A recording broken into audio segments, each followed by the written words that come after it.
tatlo pa lang po yung dinala sa OWA kahapon.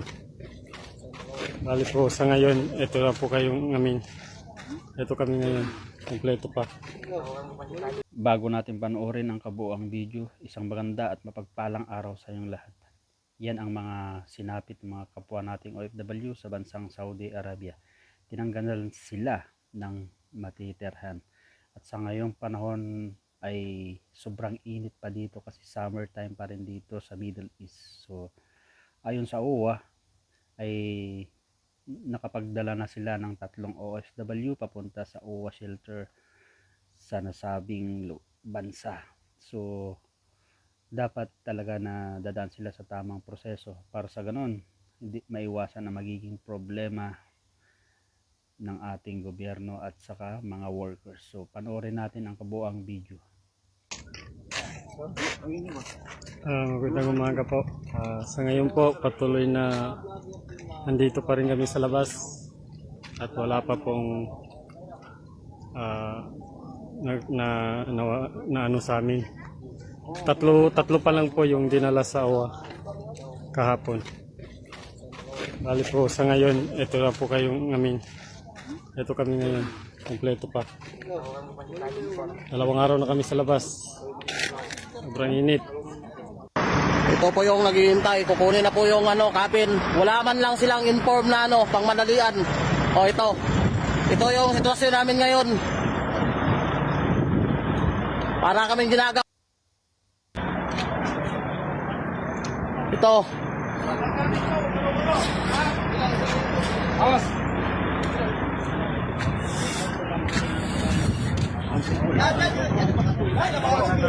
Dito, ito yung live palakas ng loob namin, mga idol. Hindi ko to yung live, i-upload ko to ngayon. Napapasok kami sa kwartong walang emergency exit.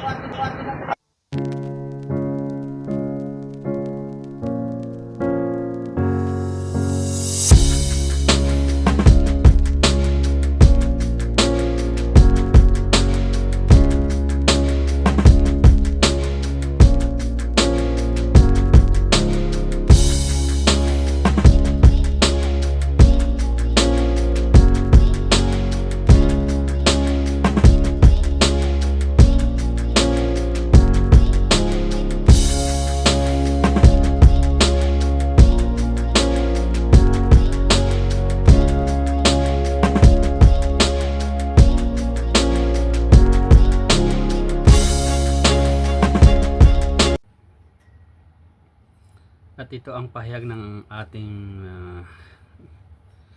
gobyerno na tumutulong para sa ganun makuha na, matulungan ang mga kapwa nating OFW.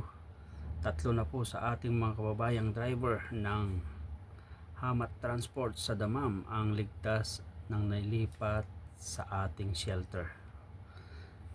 Agad pong kumilos ang ating MWO, Aero at OWA team sa pangunguna ni Welfare Officer Habib Malik upang masigurado ang kanilang kaligtasan at may parating ang kanilang mga hinaing sa kumpanya. Sa kabila ng mahaba at mas sinsinang pagkipag-usap, pinayagan na muna tayong maipagkatiwala ang 3 OFW ng ating pangalaga. Patuloy ang negosasyon upang matulungan pa ang iba.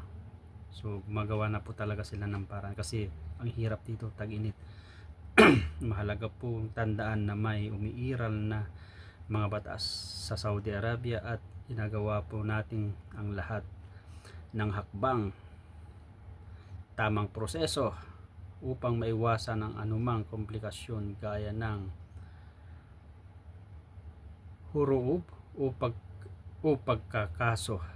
Kaya po hinihimok natin ang lahat ng makiisa at manatiling mahinahon habang tuloy-tuloy ang pag-uusap para sa makatarungan at maayos na solusyon.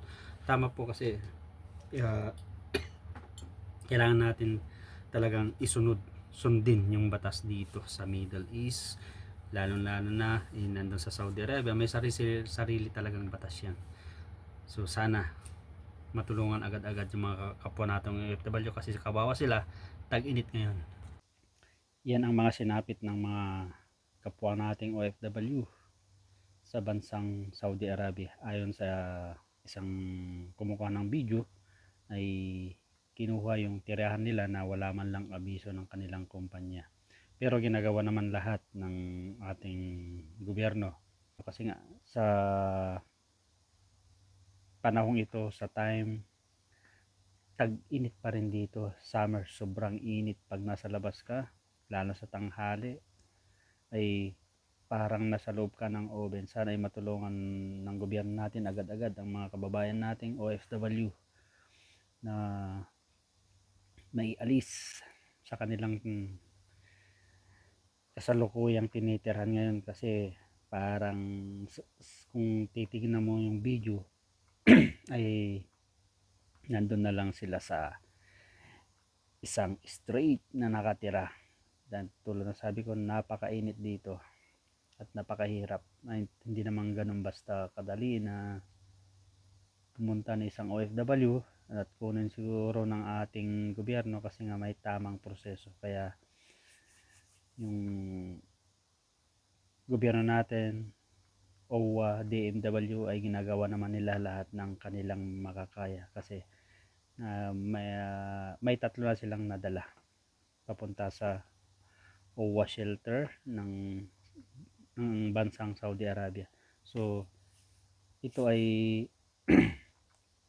napakahirap na sitwasyon ng ating mga kababayan, lalo na tulad ng sabi ko, tag-init ngayon dito, sobrang init sa labas, wala kang masisilungan. Buti pa yung taglamig, pag may jacket ka pwede mong kumot ka lang, pwede mong labanan yung taglamig, pero yung init wala kang masisilungan, kailangan mo talaga ng matitirhan na may aircon kasi di ka pwede dito pag walang aircon sa sobrang init dito.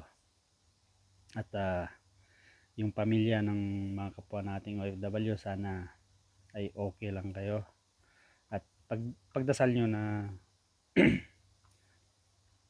makukuha na lahat yung mga mahal nyo sa buhay papunta sa ating shelter sa bansang Saudi Arabia. At para naman sa mga may kamag-anak, nanay, kapatid, magulang, uncle na tumutulong sa inyo, nagtatrabaho sa bansang dito sa Middle East, yan, napakahirap maging isang OFW. Sana ay kung mapanood nyo ito, sana ay bigyan nyo sila ng value, make it a value of them kasi napakahirap magtrabaho dito sa bansang Middle East, lalo na kung nasa labas ka, mga construction, napakahirap lalo pag tag-init. Yan, minsan nakikita lang natin yung kwento pero totoo. As ako ay isa ring OFW dito sa bansang Kuwait, napapatunayan ko talaga na ang sa labas sobrang init at napakahirap maging isang OFW. Kaya tulad ng sabi ko, sana maging aral to sa mga may kamag-anak, nanay, tatay, kapatid na nagtatrabaho sa Middle East. Tulad ng sabi ko, make it a value of them, pangalagaan nyo yung pinaghihirapan nila kasi ang hirap maging isang OFW, ang hirap kumita ng pera dito. Isip kasi ng iba madali kasi porket nandito sa abroad madali ang kumita ng pera. Oo, madali pag sumeldo ka, pero sa totoo lang kung ikaw ay nasa laylayan din, nasa minimum wage, ang hirap mag-ipon. Yan ang katotohanan. So sana pagdasal natin ang mga kababayan natin, kapwa nating OFW na sa Saudi Arabia, na sana ay makuha na ng ating gobyerno para sa ganun mapunta naman sila sa mas safety dahil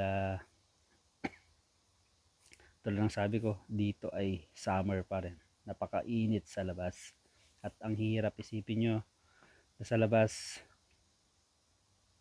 sila nakatira, natutulog, napakahirap at laban lang mga kababayan, mga ka-OFW, malalagpasan nyo yan.